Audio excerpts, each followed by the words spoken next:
इस कहानी में जो लोग हैं, उनके नाम नहीं हैं। उनकी जगह अंग्रेजी के अक्षरों जैसे ए, जेड, एक्स का इस्तेमाल किया गया है। वीडियो शुरू करने से पहले कृपया दी गई जानकारी को ध्यानपूर्वक पढ़ें।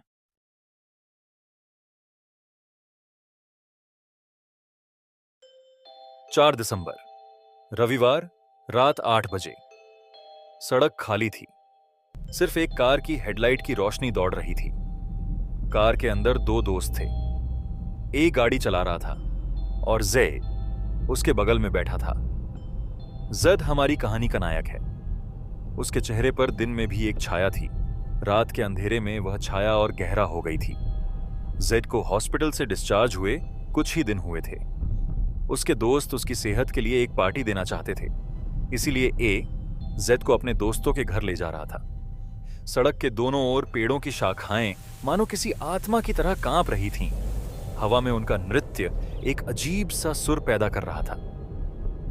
ए ने जेड की ओर देखते हुए मुस्कुराते हुए कहा, भाई तू कैसा है? हॉस्पिटल से बाहर आकर कैसा लग रहा है?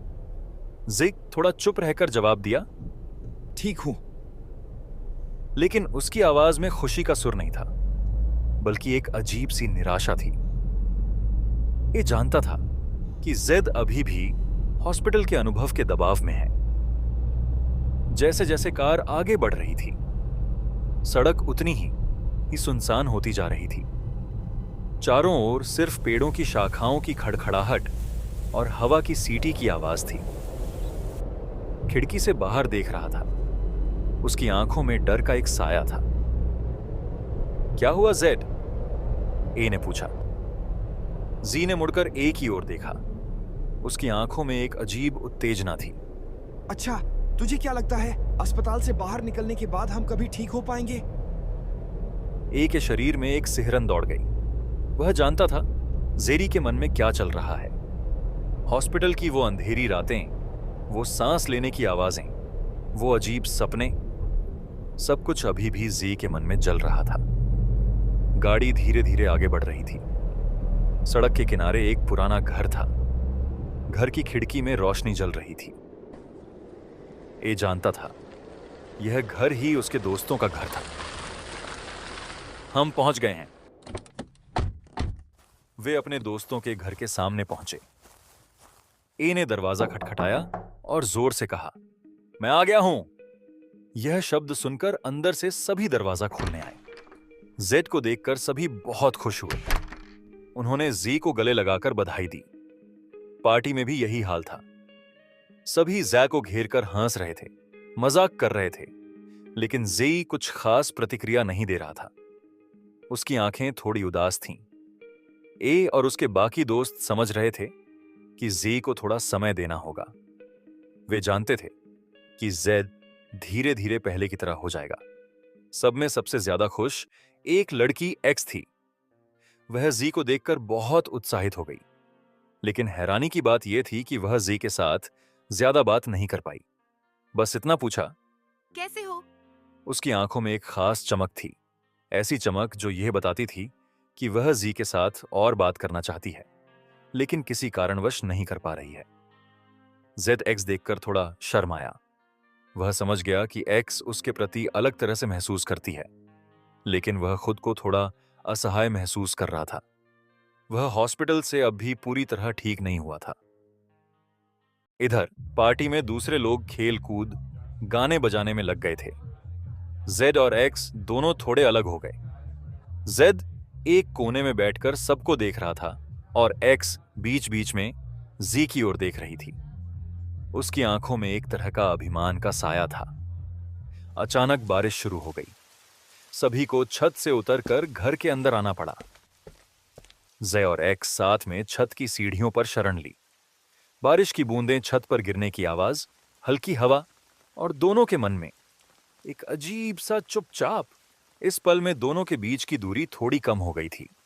एक्स ने अचानक जे से कहा, तुम जानते हो मैं तुम्हें बहुत मिस किया।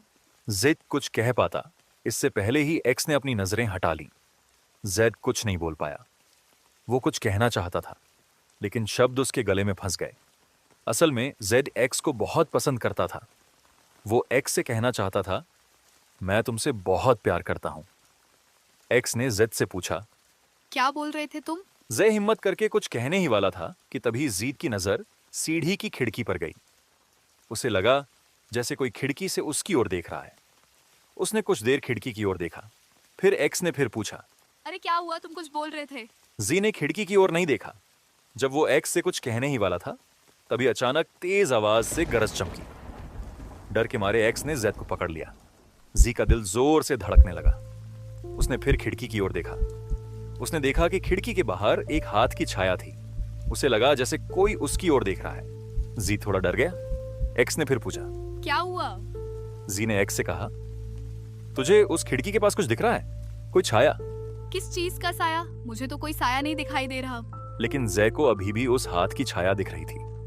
उसने एक्स से कहा, अरे ध्यान से देख, कोई खिड़की से हमारी ओर देख रहा है। एक्स ने कहा, खिड़की के पास कोई साया नहीं है, तुम्हें कुछ गलतफहमी हो रहा है। एक्स की बात सुनकर जो डर गया। उसने हिम्मत करके खिड़की के पास जाकर पर्दा हटाया और देखा कि खिड़की के बाहर कोई नहीं था। एक्स ने कहा, मैंने तो तुम्हें पहले ही कहा था कि तुम्हें गलतफहमी हो रही है। इतनी रात में कौन खिड़की से झांकेगा? जे और एक्स सीढ़ियों से नीचे उतरे। थोड़ा चलने के बाद एक्स ने जे से कहा, मुझे लगता है कि तुम बहुत थक गए हो, शायद इसीलिए तुम्हें ऐसी अजीब अजीब चीजें दिख रही हैं। तुम्हें थोड़ा आराम करना चाहिए। जी ने एक्स की बात सुनकर सोचा, शायद एक्स सही कह रही है। शायद मैं बहुत ज्यादा सोच रहा हूं। तभी घर की खिड़की जोर से बंद होने की आवाज आई। जैद चौंक कर खिड़की की ओर देखा। अंधेरे में उसने एक छाया देखी। ध्यान से देखने पर वह चौंक गया। एक छोटी सी लड़की खिड़की के बाहर खड़ी होकर जैद की ओर देख रही थी। उसकी आंखें इतनी बड़ी और डरावनी थीं कि देखते ही जिक अजीब उत्तेजना में खिड़की के पास दौड़ा। लेकिन जब उसने खिड़की खोली तो वहां कोई नहीं था। लेकिन जैद निश्चित रूप से कह सकता था कि उसने लड़की की आंखों में एक अजीब सी चमक देखी थी, जैसे आग की लपटें। वह डर के मारे घर के अंदर दौड़ गया और दरवाजा बंद कर दिया। एक्स हैरान होकर उसकी ओर देख रही थी। क्या हुआ? तुम इतना क्यों डर रहे हो? जीर घर के एक कोने में बैठकर गहरे विचार में डूब गया था।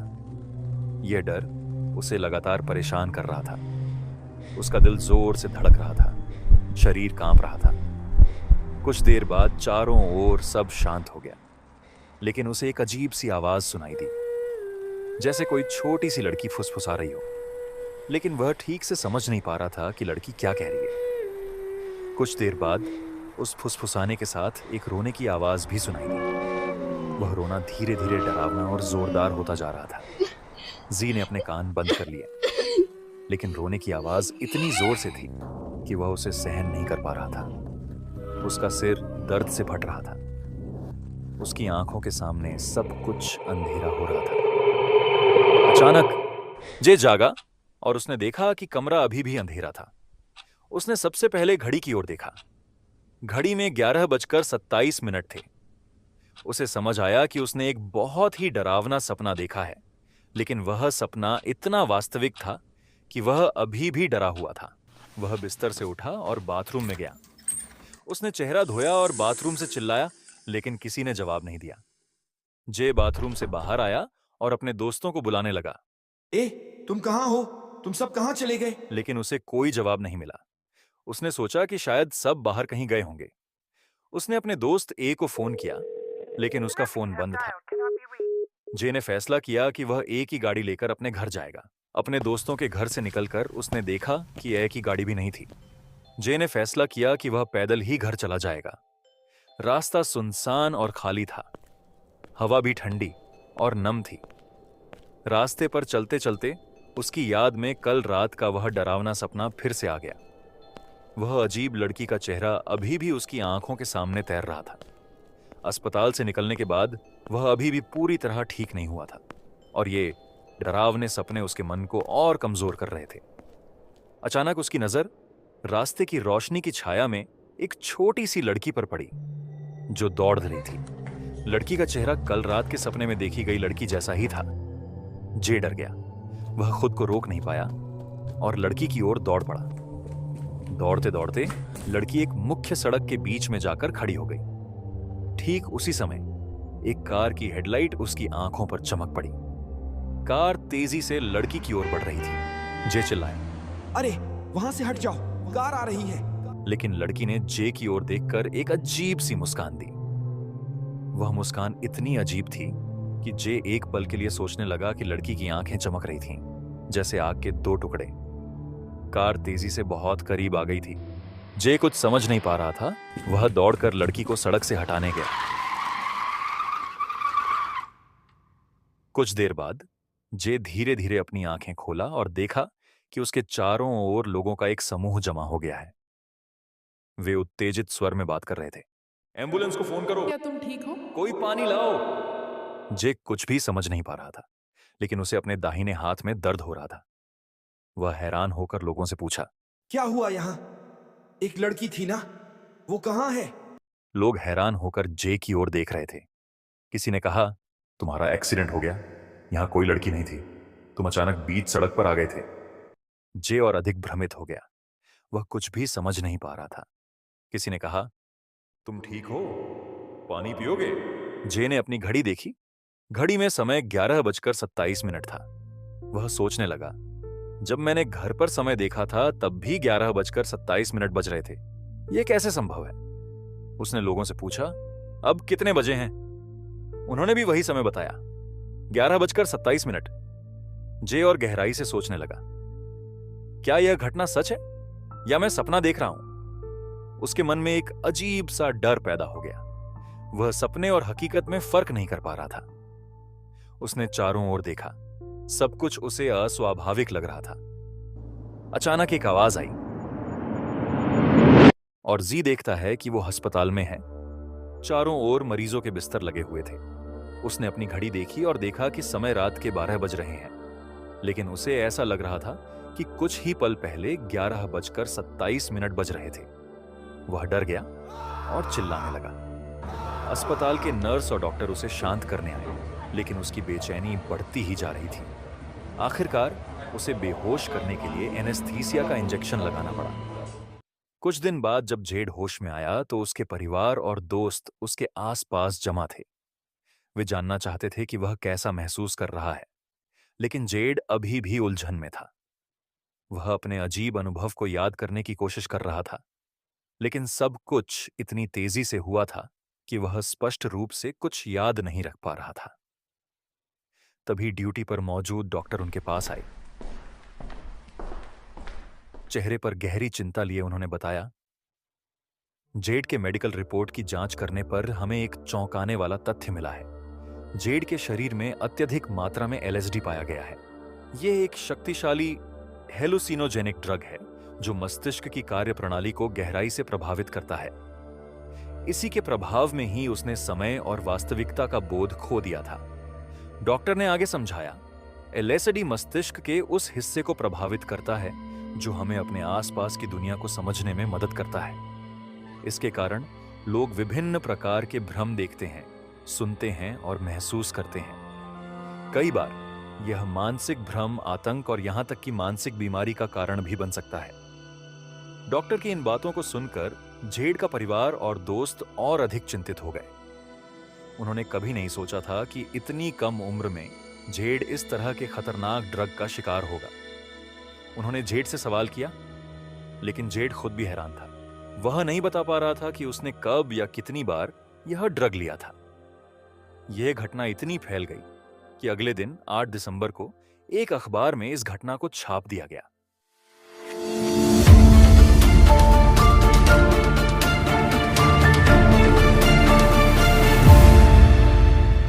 एक 21 वर्षीय युवक के जीवन को तबाह करने वाली एक भयानक घटना हाल ही में सामने आई है। ड्रग्स के अत्यधिक सेवन के कारण वह मानसिक रूप से असंतुलित हो गया और एक अजीब अनुभव से गुजरा। बाद में उसने एक भयानक सच्चाई का खुलासा किया जिसने उसके जीवन को हमेशा के लिए बदल दिया। पुलिस सूत्रों से पता चला है कि वह युवक लंबे समय से एलएसडी नामक नशीले पदार्थ का सेवन कर रहा था। ड्रग्स के अत्यधिक सेवन के कारण वह मानसिक रूप से बीमार हो गया। उसे ऐसा लगने लगा कि वह बच्चों के रोने की आवाज सुन रहा है और उन्हें भूत दिखाई दे रहे हैं। इस स्थिति में वह वास्तविकता और अवास्तविकता में अंतर नहीं कर पा रहा था। बाद में डॉक्टरों ने युवक के मेडिकल इतिहास की जांच करने पर पता चला कि उसकी इस स्थिति का कारण एलएसडी का सेवन है।